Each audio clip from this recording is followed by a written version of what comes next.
Hi guys, I just completed a video on the residency match process. This next video is about the residency application now and the interview.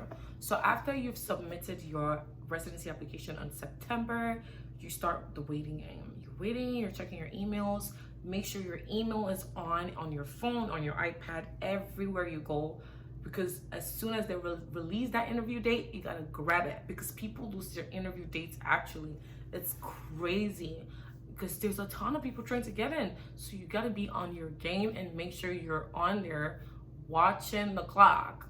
I mean, some people have jobs. I had a job while I applied, so I wasn't really watching the clock, but I had my notifications turned on and I was always checking my ERAS. So there are three ways actually that they send up interview requests. So number one, you either get it directly through ERAS and then you get to schedule your interview date on ERAS and the time that works for you, or you get it done via I think it's Thalamus. Thalamus. I don't know how. Okay, I don't want to pronounce it bad, but Thalamus is an app that you download and they schedule you and you're able to see all the information, payment. I actually love Thalamus because it gives you so much information about the program and the money there's, like how much they pay and all of that good stuff. So that's a good app. And I think I got 3 interviews via Thalamus, about 5 interviews via the ERAS direct system, and then I got like the remaining 3 from emails, direct emails.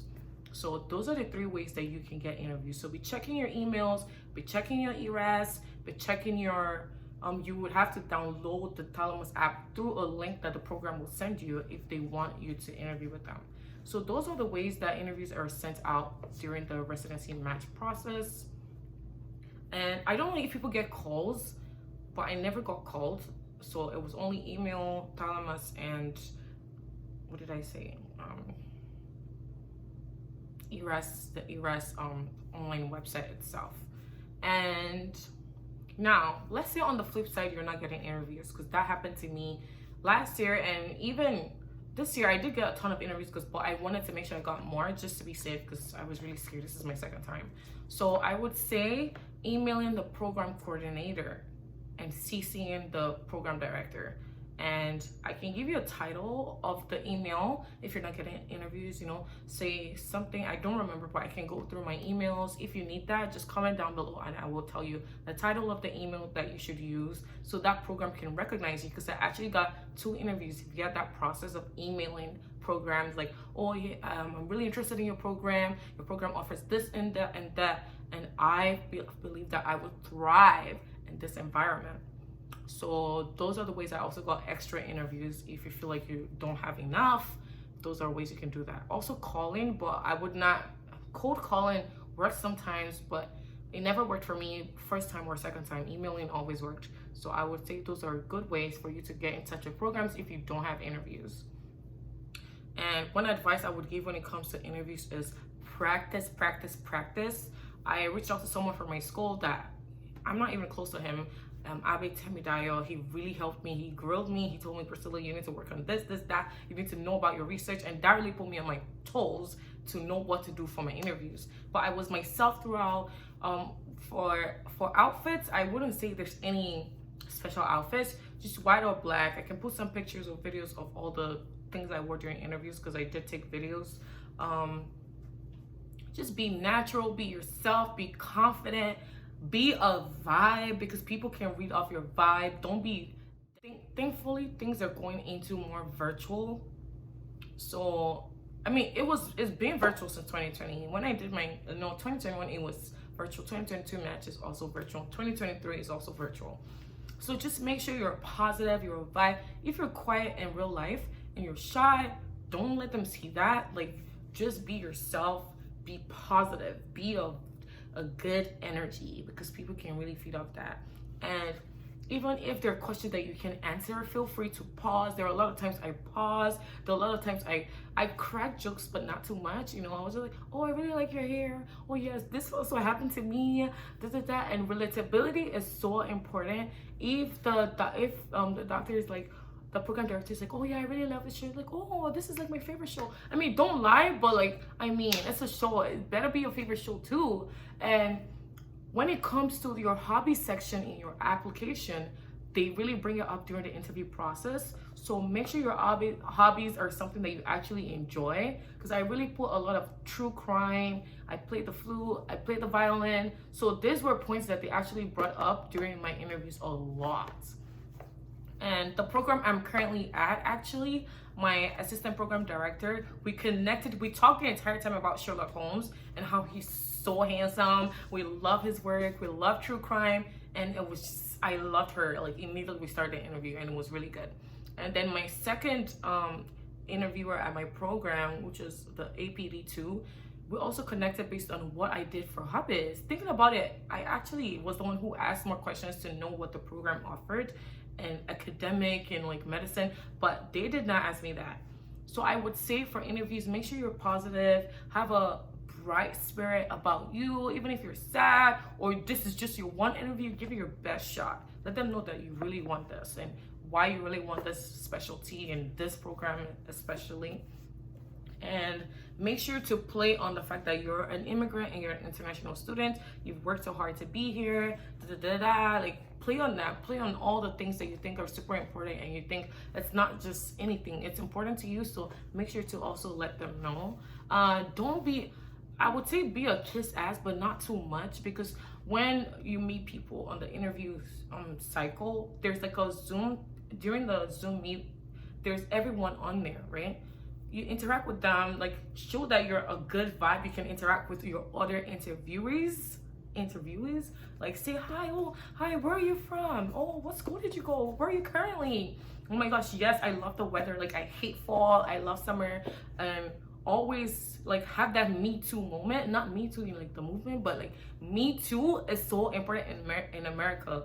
Anything anybody tells you, just say, oh my gosh, me too. People love that, like, oh, I'm not the only one doing this. Like, it makes you feel like that sense of like, oh, you know, should I say belonging and like together, or like someone can relate to you. Also brings up a lot of likability factors. A lot of programs I interviewed, it was a lot of me too. I said me too for everything, okay? Because I'm trying to get my foot in the door, and this was my second time. I wanted to give it my best shot, and I thank God that everything worked out well, because I could have got all those interviews and still not matched. So all glory to God, regardless of how much effort I put in there. So though that is all about the interview process. After the interview, it's important as usual to send a thank you letter, very brief. And really, I think what really stands out for me is that all my programs, not all, I would say like 4, reached out to me and they reached back and say, oh, I'm glad you enjoyed our interview. I mentioned specific things that those interviewers said to me. My PD in my the hospital I currently met at, she told me, oh, I'm watching this Netflix show, I'm trying to get into Netflix. I was like, oh, I remember that. I'm suggesting you watch this, let me know how it goes. My APD that talked about true crime, where we connected, I told her, oh my gosh, you need to listen to this true crime podcast. It's like top, it's Crime Junkie, it's top in town, it's so good. She's like, oh, I'm definitely going to check it out. Another program, I talked about piano, it's about the piano guys and how this is so nice. Like, also even suggesting something to the interviewer, so you can thank them later and remind them to go do that thing you told them to do, like in a polite way, of course. So those are ways to keep in touch after the interview session. So after all of that, the rank list day is coming up. 1 week to the rank list day, you start to tell programs, oh, you're highest on my list. Don't send it to all the programs. I only sent to my top 2 choices. And I did tell them, I'm ranking you very highly. I didn't say you're my first choice. Only the first choice program, I did tell them they're ranking. Putting that in the thing, like, oh, you know, I'm planning to rank this program very highly. I really enjoyed meeting this person and this person. I really connected with this resident. They were so nice.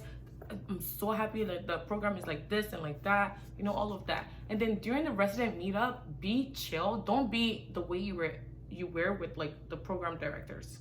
So I know that like my program, he was appreciating my questions, because I kept asking basic questions, because these are residents, they're tired, you know, they're just getting off shifts. They don't need you to be asking them, oh, tell me about the ICU, some deep question. I was just like, oh, how's parking? What do you guys do for fun? What do you like to eat? Like, what do residents do together? You know, where do you live? Is it cheap? Is it affordable? Like, you know, I am like trying to save money, you know, telling them your personal stuff and then just switching it to like, oh, like, do you guys have the provision for that?